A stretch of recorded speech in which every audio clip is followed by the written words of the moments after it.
Breaking news పాలమూరులో BRS కి shock తగిలింది. జిల్లాలో బీఆర్ఎస్ రాజీనామాల పరంపర కొనసాగుతుంది. మహబూబ్ నగర్ జిల్లా రైతు బంధు సమితి మాజీ చైర్మన్ గోపాల్ యాదవ్ రాజీనామా చేశారు. 2014లో నుంచి బీఆర్ఎస్ లో ఉన్న గోపాల్ యాదవ్ కాంగ్రెస్ పార్టీ కండువా కప్పుకొనున్నారు. సీఎం రేవంత్ రెడ్డి చేపడుతున్న అభివృద్ధికి ఆకర్షితులై కాంగ్రెస్ లో చేరబోతున్నట్లు ప్రకటించారు. ఇటీవలే జడ్చర్ల మున్సిపల్ చైర్మన్ సైతం బీఆర్ఎస్ ను వీడారు.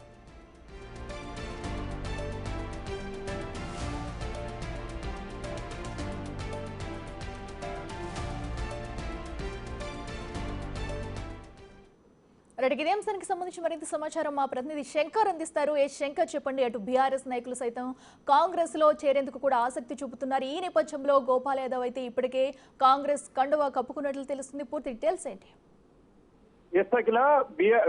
ఉమ్మడి పాలమూరు జిల్లాలో బీఆర్ఎస్ పార్టీకి బిగ్ షాకులు తగులుతున్నాయి. బీఆర్ఎస్ పార్టీకి నుండి రాజీనామాల పర్వం కొనసాగుతుందనే చెప్పవచ్చు. నిన్న మొన్నటి వరకు కూడా జడ్చర్ల నియోజకవర్గంలో మున్సిపల్ చైర్పర్సన్ గా ఉన్నటువంటి కోనేటి సరితతో పాటు ఇప్పుడు ప్రజెంట్ గా బీఆర్ఎస్ పార్టీకి సంబంధించి జిల్లా రైతు సమితి అధ్యక్షుడిగా పనిచేస్తున్నటువంటి గోపాల్ యాదవ్ బీఆర్ఎస్ పార్టీకి రాజీనామా చేస్తున్నట్టుగా కూడా పూర్తిగా ఆయన ప్రకటించారు. ఇదే తరహాలో ఆయన ఇప్పటికే తన రాజీనామా పత్రాన్ని బీఆర్ఎస్ పార్టీ ఆఫీస్ కు పంపించడం జరిగింది. 2014 నుండి గోపాల్ యాదవ్ బీఆర్ఎస్ పార్టీకి సంబంధించినటువంటి రైతు సమితి చైర్మన్ గా కూడా కొనసాగుతూ వచ్చాడు. ఇదే క్రమంలో ఆయన పూర్తి స్థాయిలో బీఆర్ఎస్ పార్టీలోనే కొనసాగుతూ వచ్చాడు. కానీ సడన్ గా బీఆర్ఎస్ పార్టీకి సంబంధించినటువంటి పార్టీలో నేను కొనసాగలేను, కాంగ్రెస్ ప్రభుత్వం చేస్తున్నటువంటి సంక్షేమ పథకాలపై ఆకర్షితుడనే నేను కాంగ్రెస్ పార్టీలో చేరుతున్నానంటూ కూడా చెప్తున్నటువంటి సిచ్యువేషన్ కనపడుతుంది.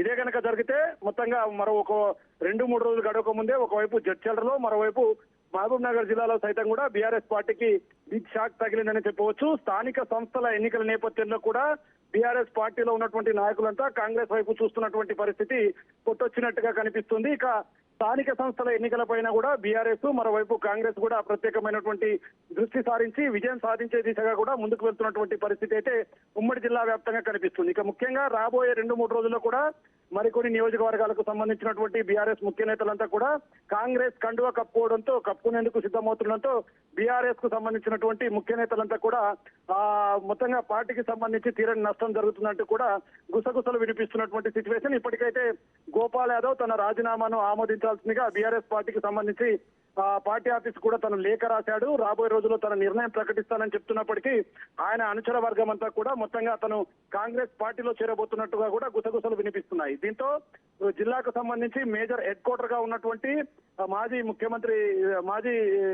మంత్రిగా ఉన్నటువంటి శ్రీనివాస్ గౌడ్ కు సంబంధించినటువంటి ప్రధాన అనుచరులు ఒకరు ఈరోజు బీఆర్ఎస్ పార్టీకి రాజీనామా చేయడంతో పూర్తిగా పార్టీకి తీరని నష్టంగానే చెప్పవచ్చు. అఖిల శంకర్, అయితే వరుస రాజీనామాలతో కూడా ఇది బీఆర్ఎస్ కి పెద్ద షాక్ అని చెప్పుకోవాలి. మరి దీనిపై ఏమన్నా అధినేత ఒక స్టాండ్ తీసుకునే అవకాశం ఉందా? ఇంకా ఎవరైనా ఇటు కాంగ్రెస్ కి చేరే అవకాశం ఉందనుకోవచ్చా?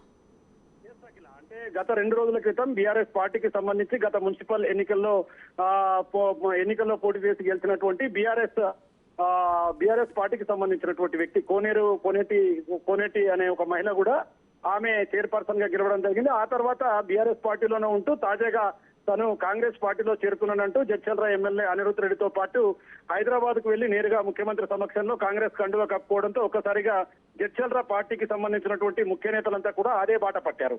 దీనికి సంబంధించి కొంతమంది కౌన్సిలర్ కావచ్చు, మరోవైపు ముఖ్య నేతలంతా కూడా ఆ రోజే కొల్లాపూర్ సభ నిర్వహించిన రోజునే ఆ రోజు పార్టీలో జాయిన్ కావడంతో ఒకవైపు జడ్చర్ల నియోజకవర్గంలో బీఆర్ఎస్ పార్టీకి బీటలు వారినటువంటి సిచ్యువేషన్ కనపడింది. ఇక తాజాగా ఇప్పుడున్నటువంటి గోపాల్ యాదవ్ కూడా 2014 నుంచి ఇప్పటి వరకు చురుకుగా పార్టీకి సంబంధించినటువంటి అన్ని వ్యవహారంలో కూడా పాల్గొంటూ ముందుకు వస్తున్నాడు.